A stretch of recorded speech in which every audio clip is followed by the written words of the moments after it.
Ubusanzwe kanseri y'inkondo y'umura ni ugukura cyane mu buryo budasanzwe k'uturemangingo tudasanzwe tw'umubiri. Utu turemangingo twitwa cervix kandi ubusanzwe tugira igihe tubaho nyuma tugapfa kandi tugasimbuzwa utundi dushya mu mubiri. Nubwo ibi byose bishobora kwikora mu mubiri wawe nta ruhare wabigizemo, intandaro yo kurwara kanseri y'inkondo y'umura ikomoka kuri HPV. Iyi ni Human Papilloma Virus. Iyi virusi ikwirakwizwa binyuze mu mibonano mpuzabitsina. Iyi virusi kandi ifite amoko arenga 100 kandi muri yo 13 yose ashobora gutera iyi kanseri y'inkondo y'umura. Kanseri y'inkondo y'umura ikunze kwibasira abari n'abategarugori, gusa kimwe n'izindi kanseri akenshi iyo igifata umuntu ntikunze kugaragaza ibimenyetso, gusa iyo ifatiranywe hakiri kare ishobora kuvurwa ikaba yakira.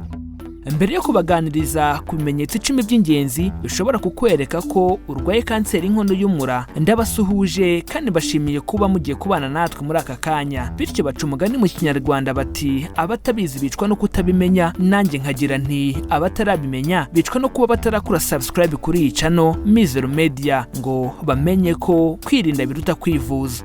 Niba utarabikora nyabuneka bikore kuko nta kiguzi bisaba, kandi nibwo buryo rukumbi bwatuma uhora ubona inkuru ndetse n'ibiganiro tuzajya tubagezaho. Iki ni ikiganiro Amagara n'Ubukungu, ikiganiro mutegurirwa kandi mukakigezwaho nanjye Mizero Crispin. Mbahaye ikaze aho tugiye kurebera hamwe ibimenyetso 10 bishobora kukwereka ko urwaye kanseri y'inkondo y'umura. Ikimenyetso cya mbere: ibintu bidasanzwe bisohoka mu gitsina.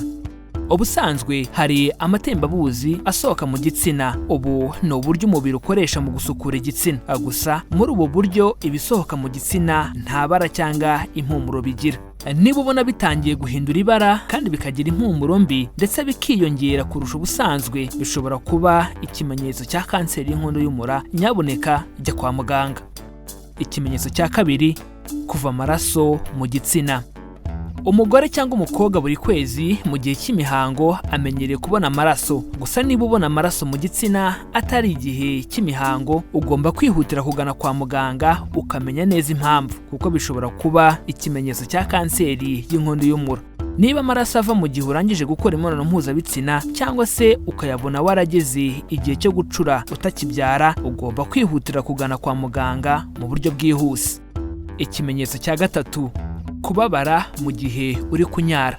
Ubusanzwe mu gihe unyara ntugomba kubabara. Niba utangiye kumva uribwa mu gihe ugiye kunyara cyangwa se ukumva wokera, ugomba nabwo kwihutira kugana kwa muganga. Gusa reka mbibutse ko nubwo ibimenyetso bishobora no kugaragara mu gihe urwaye infection y'umuyoboro w'inkari, ntugomba kubyihererana. Ni ngombwa kugana kwa muganga ukabimenya neza.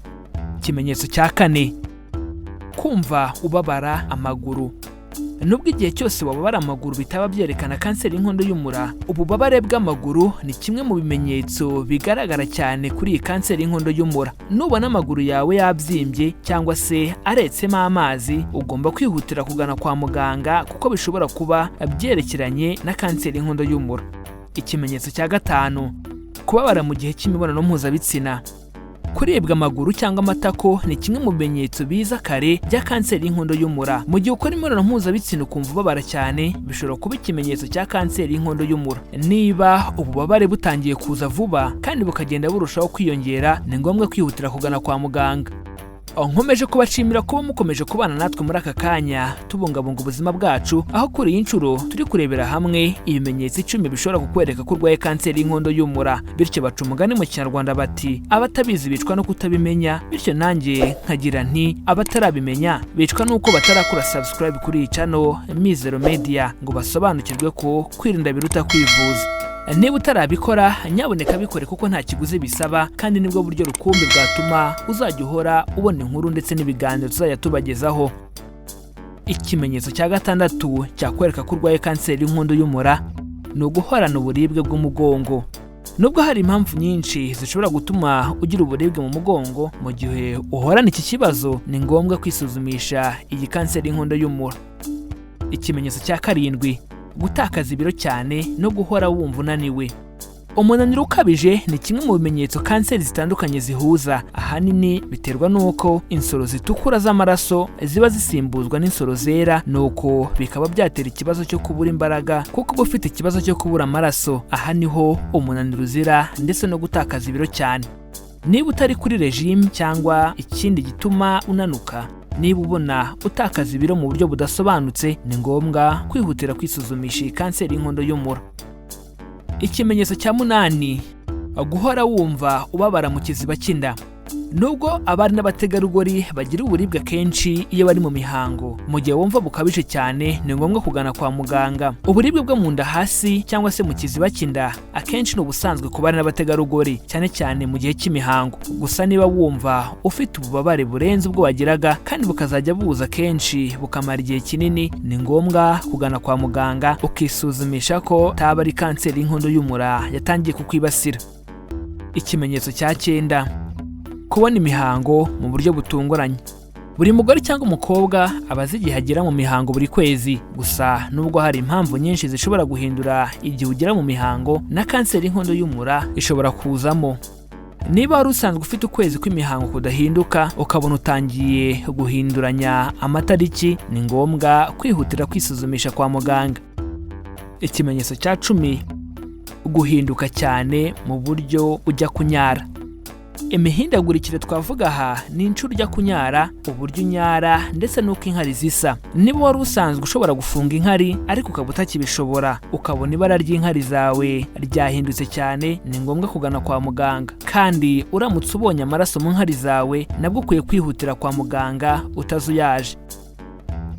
Mu gihe ubonye kimwe cyangwa byinshi muri ibi bimenyetso, ni ngombwa kwihutira kwa muganga ugasuzumwa hakiri kare. Tubibutse ko kanseri y'inkondo y'umura iri mu zizahaza cyane igitsina gore, gusa mu gihe ivuwe hakiri kare itarafata ibice byinshi, ishobora kuvurwa kandi igakira. Nkwibutse kandi ko iyi kanseri y'inkondo y'umura ishobora gukingirwa ku bakobwa bakiri bato, kandi urukingo rutangirwa ubuntu.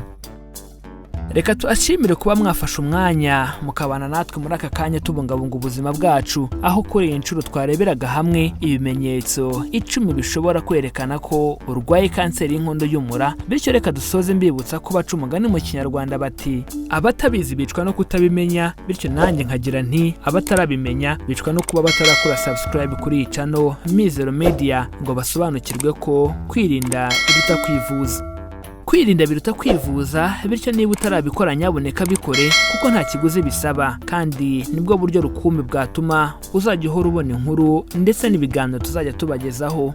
Iki cyari ikiganiro Amagara n'Ubukungu kuri Mizero Media, ikiganiro mutegurirwa kandi mugakigezwaho nanjye Mizero Crispin.